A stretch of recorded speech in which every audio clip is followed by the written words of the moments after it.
All right, you cats and kittens, Steven here from the GunLife Coach, and today we're talking about the world famous or infamous, world renowned 1911s. That's right, 1911s. Single action semi-automatic sexiness coming right at you today.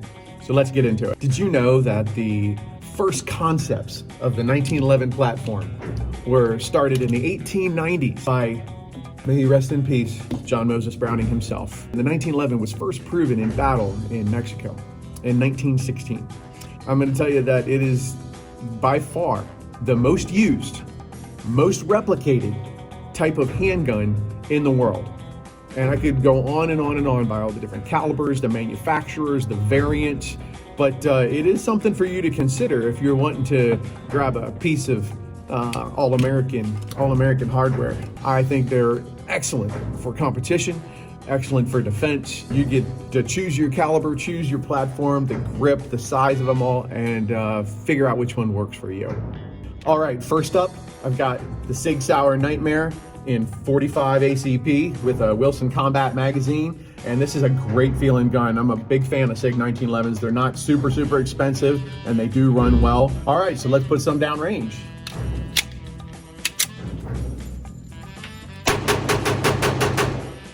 So let's talk about single action real quick for those of you who do not know. So single action means that the trigger has one single action. And that means it can only let the hammer fall forward, but it's a self-repeating pistol. It's not a revolver. So you know that when you put the magazine in, you rack the slide, you're gonna have the hammer cocked to the rear. So you're gonna have a hammer that's to the rear. You're gonna have to engage the grip safety to depress the trigger, all right? So that's how a single action works. There will be a safety, a manual safety on one side. Some models come with an ambidextrous safety, like this Colt Delta Elite 10mm right here. This is a bad boy, I love this one. And they also have other variants that you might want to consider for deep concealment or concealed carry, something like the Sig 938 or the Sig 238. Kimber makes one, and Springfield and so many others. So these are the 1911s. So what makes a 1911 so cool? Well, I'm going to tell you the first thing that is not arguable to any shooter out there is its trigger. It's a single action trigger. The post and pre-travel of that trigger, which I'll show you when I'm shooting it, is extremely nominal. Super short trigger reset. You can get rounds downrange in a hurry, that's for sure. And some of the advantages of that 1911 is just that. But if you're not comfortable cocking a hammer back and having it cocked and locked, as most people would carry them, you might want to do a couple of things. Number one, got to get training, or pick another gun that's not like a 1911. So which 1911 is right for you? The 1911 original came out in 45 auto, 45 ACP, which ACP stands for automatic Colt pistol. And it's a 230 grain round, and it can punch out to 460 foot-pounds of energy. Now I'm sure that's arguable because there might be something better out there, but that's a heavy hitting round. Now the originals weren't that heavy because I'm talking about a jacketed hollow point plus P. But don't get me wrong, I don't think you want to get hit with a 45 plus P or a 45 anything. It's like getting hit with a softball at over 55, 60 miles an hour. I don't think that's going to feel so good.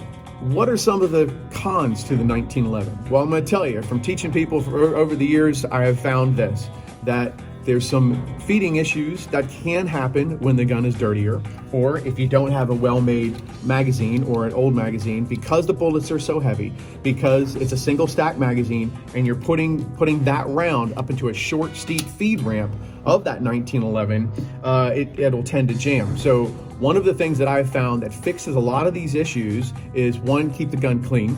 Number two, buy a Wilson Combat 47D mag or any of the other 47D Wilson Combat variants for your 1911. It doesn't matter what 1911 because they're all similar there with the single stacks, and you'll find that you will have improved feeding. The other thing is capacity.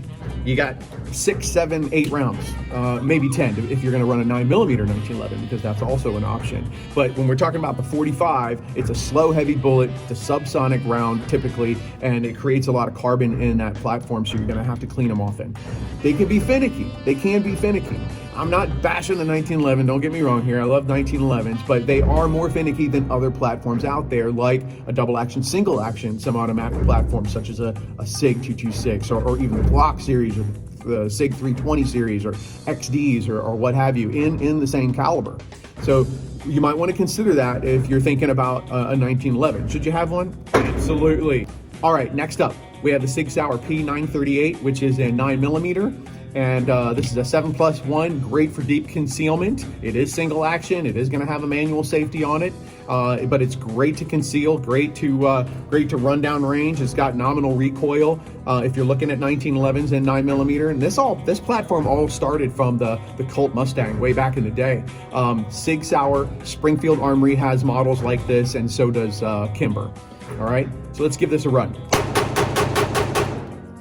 All right, last but not least, and one of my all-time favorites is the wonderful Colt Delta Elite 1911 and 10mm.